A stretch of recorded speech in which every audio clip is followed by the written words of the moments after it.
আগে থেকেই বলা হয়ে আসছিল আগামী মৌসুম থেকে আর প্যারিস সেন্ট জার্মেইয়ে বা পিএসজিতে থাকবেন না ফরাসি তারকা কিলিয়ান এমবাপে। এবার তিনি নিজেই আনুষ্ঠানিকভাবে ঘোষণা দিলেন ক্লাব ছাড়ার। সামাজিক যোগাযোগ মাধ্যম এক্সে এক ভিডিও বার্তায় ২৫ বছর বয়সী এই স্ট্রাইকার জানান চলতি মৌসুমেই পিএসজিতে তার শেষ মৌসুম। Voilà, c'est ma dernière année au Paris Saint-Germain. Je ne vais pas prolonger. তুলুজের বিপক্ষেই শেষবারের মতো পিএসজির জার্সিতে খেলতে নামবেন এমবাপে। ২০১৭ সালে মোনাকো থেকে ধারে পিএসজিতে আসেন তিনি। পরের বছরেই তাকে কিনে নেয় প্যারিসের ক্লাবটি।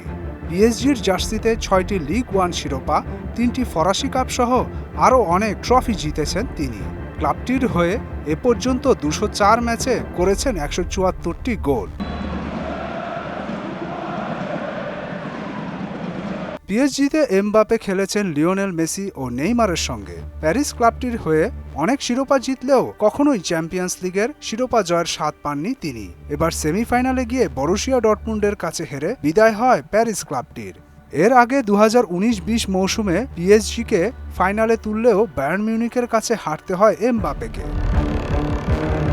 পিএসজি ছাড়ার পর এমবাপের গন্তব্য কোথায় হতে পারে তা নিয়ে আগ্রহের কমতি নেই গণমাধ্যম ও ফুটবল প্রেমীদের। তিনি নিজে অবশ্য এ ব্যাপারে কোনো কিছু প্রকাশ করেননি। তবে বিভিন্ন গণমাধ্যম বেশ কয়েকদিন যাবৎ বলে আসছে ফরাসি এই স্ট্রাইকারের ভবিষ্যৎ ঠিকানা রিয়াল মাদ্রিদ। এমনও কিছু গণমাধ্যমের দাবি যে স্প্যানিশ জায়ান্ট ক্লাবটির সঙ্গে তার বোঝাপড়া হয়েছে। চ্যাম্পিয়ন্স লিগের শিরোপা লড়াইয়ের খেলা শেষ হলেই আনুষ্ঠানিকভাবে ঘোষণা আসতে পারে। তবে যদি সত্যি মাদ্রিদে যোগ দেন এমবাপে, তাহলে ক্লাবটির জন্য যে এক মাইল ফলক হবে তা আর বলার অপেক্ষা রাখে না।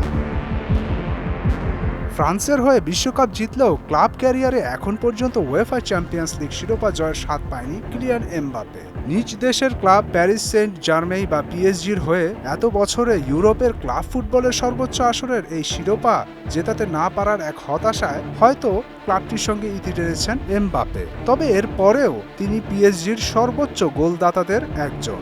এখন অপেক্ষার পালা এমবাপের পরের অধ্যায় শুরু হবে কোথায়। মুদাসির আলী, মোহনা ডিজিটাল।